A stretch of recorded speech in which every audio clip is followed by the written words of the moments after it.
Olá pessoas, tudo bem? Vamos para o nosso segundo vídeo do canal Por que o Papagaio é Verde?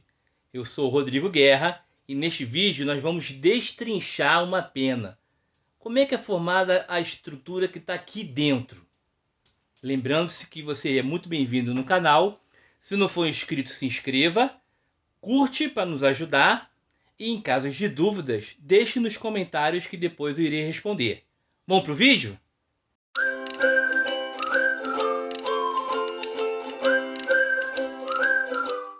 As penas, segunda parte. Bem, estruturas e tipos de penas. Uma pena é formada pelas seguintes estruturas.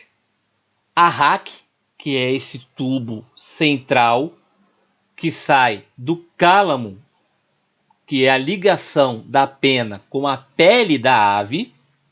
Então, a partir do cálamo cresce essa estrutura de queratina, né, que nós chamamos de raque.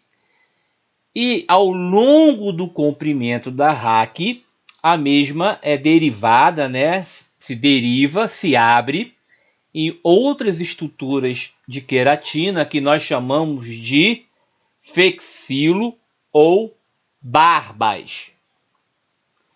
Essas barbas é o que vai dar corpo à pena da ave. No caso, a gente pode observar aqui onde tem a coloração nessa pena da ave. E para que tenha uma certa uniformidade da pena, as barbas também são ramificadas em estruturas menores, chamadas bárbulas. E essas bárbulas possuem pequenos ganchos que prendem umas às outras, dando essa certa uniformidade a uma pena. E se nós pegássemos uma barba ou uma bárbula, por exemplo, e realizarmos um corte transversal e olharmos para dentro da estrutura, nós veremos que a barba ou vexilo e também uma bárbula, ela é dividida em três partes. O córtex, que é a parte mais externa, a medula, que é a parte mais interna, e entre o córtex e a medula, nós temos uma área que é rarefeita em termos de queratina. Ou seja, entre a queratina há a presença de ar. Esta área nós chamamos de zona nebulosa da medula.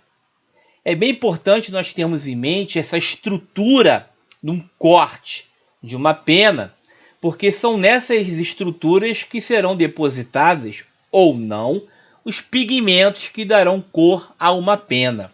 Então, mais uma vez, a parte externa denominada córtex, a parte interna denominada medula e a parte intermediária rarefeita em termos de queratina, quer dizer, não é totalmente preenchida por queratina, então tem a presença de ar aqui no meio, chamada zona nebulosa da medula. Aqui nós temos alguns exemplos de tipos de penas que está numa ave. No caso aqui, são penas do periquito australiano, nome científico Melopsitacus undulatus. Então, nós temos as penas longas aqui na esquerda superior e na direita inferior. Essas penas longas são as usadas para o voo. Então, nós temos como as penas longas das asas as rêmiges. As rêmiges são as penas longas das asas. Repare uma curiosidade. A pena da asa ela é assimétrica. O que quer dizer isso? Olha aqui nessa pena. A raque está bem passando aqui, ó, onde está o mouse apontando. Uma pena assimétrica é aquela que o comprimento da barba de um lado é bem diferente do comprimento da barba do outro lado. E é esta assimetria que confere à ave a capacidade de voar. Como é que nós sabemos que os dinossauros não avianos, que eram todos cobertos de penas, eles não voavam? Porque as suas penas longas das asas, elas eram simétricas. E pena simétrica, ou seja, barba do mesmo tamanho, não possibilita o voo autônomo. Eram animais que meramente planavam. Já as penas longas da cauda, que formam a cauda do animal, são chamadas de retrizes. Então vocês podem reparar que as retrizes, elas possuem penas assimétricas e as retrizes mais internas, né, mais do meio da cauda, elas são mais simétricas. As que estão mais nas extremidades da cauda, elas são mais assimétricas. As retrizes servem para direcionar o voo, direcionar. Então, como se fosse um leme. Então, a ave usa as penas da cauda aberta, as penas estão abertas, né, como um leme para direcionar o sentido do seu voo. Beleza? E nós temos as chamadas tetrizes, que são essas penas que cobrem o corpo do animal. Então, no dorso, no peito, no ventre, são as penas que vão cobrir o corpo do animal. E abaixo delas, nós temos as plumas. As plumas, elas são responsáveis meramente para proteção térmica, né? Vai proteger o corpo do animal, principalmente por oscilações térmicas. As plumas, tranquilo? As plumas. Repare que as tetrizes têm como uma característica, elas são simétricas. Tá vendo? Ó, o mouse aqui passando. Elas são simétricas, então elas não servem para o voo. Elas cobrem, né, o corpo do animal, auxilia também na aerodinâmica em termos de atrito, mas as penas assimétricas das asas que conferem o poder de voar. Tranquilo? Dependendo da carga melânica do animal, as tetrizes têm nas suas bases também penas plumáceas, né, plumas. Mas eu quero dizer o seguinte, dependendo da carga melânica, as plumas podem ser escuras ou claras. Tá legal? Vamos lá. Bem, as penas das asas. As asas são divididas em alguns tipos de penas. As penas longas, as remiges, elas são distribuídas formando 3 grupos. O mais externo delas são as chamadas as remiges primárias. Depois vem um conjunto de remiges chamadas secundárias e em menor número, mais próxima do corpo do animal, as remiges terciárias. Ok? Então essas remiges, elas servem para o animal voar.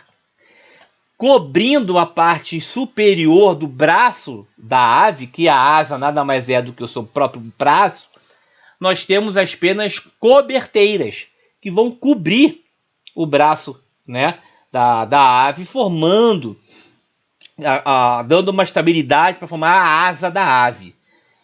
Elas também são divididas em 2 grupos. As coberteiras primárias, que o nome já diz, ela vai cobrir a base que está o cálamo das remiges primárias. As coberteiras secundárias, que vão cobrir tanto a base, né, onde está o cálamo das remiges secundárias e terciárias. E nós temos uma peninha muito interessante chamada álula. A álula, que está aqui representada aqui em amarelo, é uma peninha que está em cima do dedo da ave. Né? A ave tem os seus dedos também na mão, mas alguns dedos são fusionados, ela não tem todos os dedos. Mas ela tem como se fosse o seu polegarzinho ali, e dele nasce uma peninha que nós chamamos de álula. Já no corpo da ave, que também ajuda lá a cobrir e a parte da inserção da asa no corpo, nós temos as escapulares, que já são tetrizes, né? Essas aqui são tetrizes que cobrem o corpo da ave. que cobre o corpo da ave. Bem, e agora, como é que nós chamamos parte do corpo da ave, a sua morfologia externa? É bem interessante para nós aprendermos a identificar uma ave de vida livre, porque a coloração são caracteres diagnósticos que nos ajudam a identificar uma espécie de uma ave. Também é importante para quem é criador, para entender a formação e a distribuição dos pigmentos que vão formar as cores da espécie de ave que o criador cria. A conseguir entender melhor a leitura do manual de julgamento, onde estão os padrões de coloração julgados dos campeonatos oficiais de aves ornamentais aqui no Brasil pela Federação Ornitológica do Brasil, a FOB, associada à CON, né, a Confederação Ornitológica Mundial. Então, é bem interessante entendermos os nomes dessa morfologia externa. E nós temos o bico dividido em maxila, que é a parte superior do bico, e a mandíbula, que é a parte inferior do bico. Qual a importância disso? Tem aves que têm coloração diferente entre a maxila e a mandíbula, como o caso do manon do Japão. A garganta da ave, o peito da ave, né, a região que nós chamamos de peito da ave, que é o peito da ave propriamente dita, onde nós temos, por exemplo, o zebrado do diamante de mandarim, onde nós temos a coloração roxa viva no diamante de gold. O flanco é essa região da lateral do corpo da ave. Esta lateral do corpo da ave, que em muitas espécies melânicas elas podem ter ornamentos, estrias melânicas e outros tipos de ornamentos, nós chamamos de flanco. É onde vai estar, por exemplo, aquele ornamento feomelânico todo pintadinho de branco dos diamantes mandarins, desenho estriado bonito de um canário melânico, aonde nós poderemos encontrar também uma faixa melânica com pintas do diamante Sparrow. Nós chamamos de flanco. A parte abaixo do abdômen, que vai até a região da cloaca, é o ventre da ave. Nós temos os dedos e o tarso. Por que eu faço questão de chamar a atenção de dedo e tarso? Porque é muito comum, por exemplo, os criadores chamarem o pé somente a região dos dedos. E aonde onde se coloca a anilha da ave, todo mundo chama de perninha, né? A anilha está na perna da ave. Não, a anilha está no pé da ave. O pé da ave é compreendido dos dedos, na qual eles usam para apoiar no puleiro, e o tarso.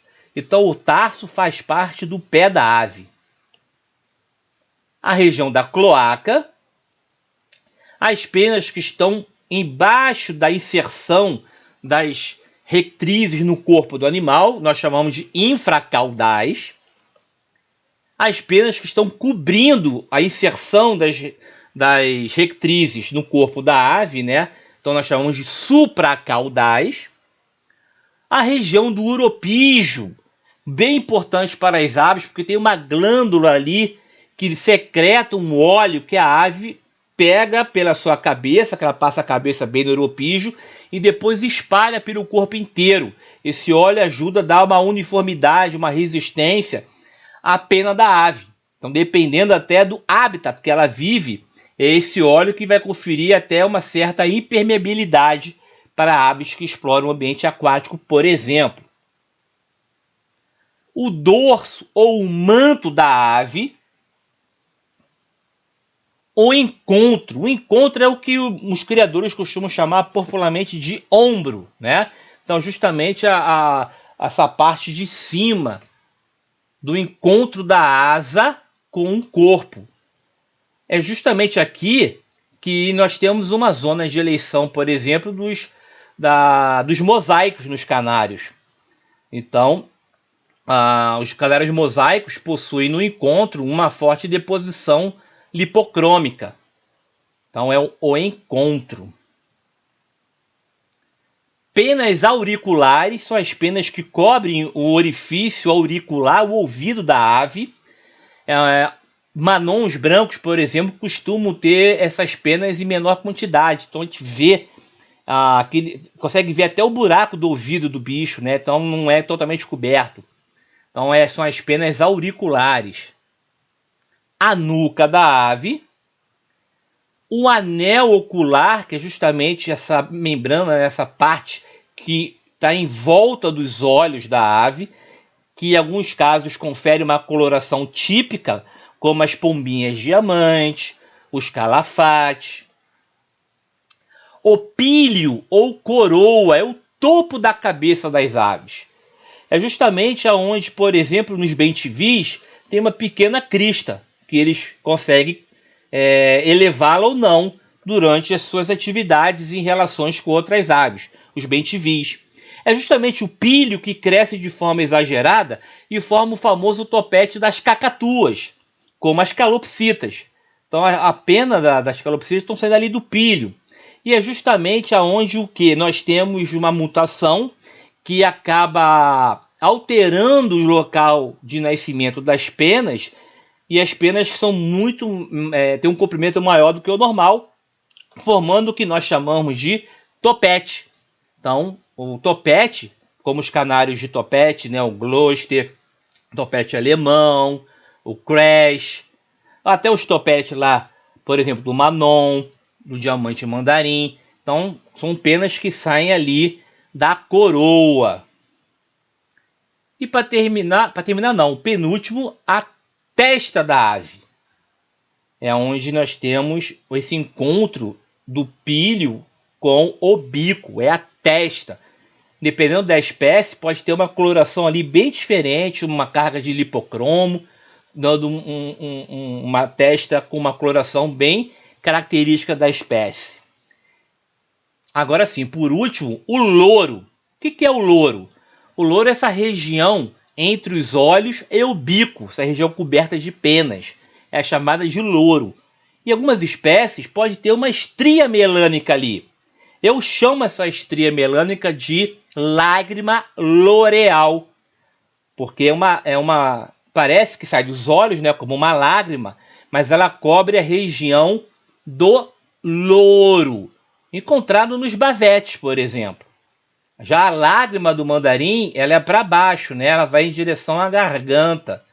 Então a lágrima está para baixo.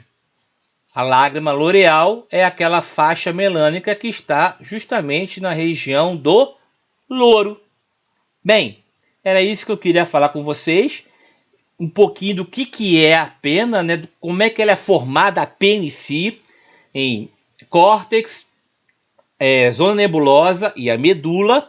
A pena é dividida tem o cálamo que sai lá da base da pele do animal, brota o marraque, que é dividida em barbas e bárbulas.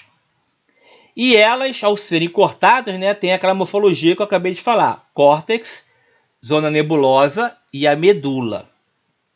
E o corpo da ave dividida nessa morfologia externa, que a gente vai trabalhar usando esses termos para mencionar algumas mutações, colorações de algumas espécies de aves, como peito, ventre, flancos, uropígio, etc. Espero que você tenha gostado. Não deixe de curtir o nosso vídeo, se inscrever no canal e até a próxima!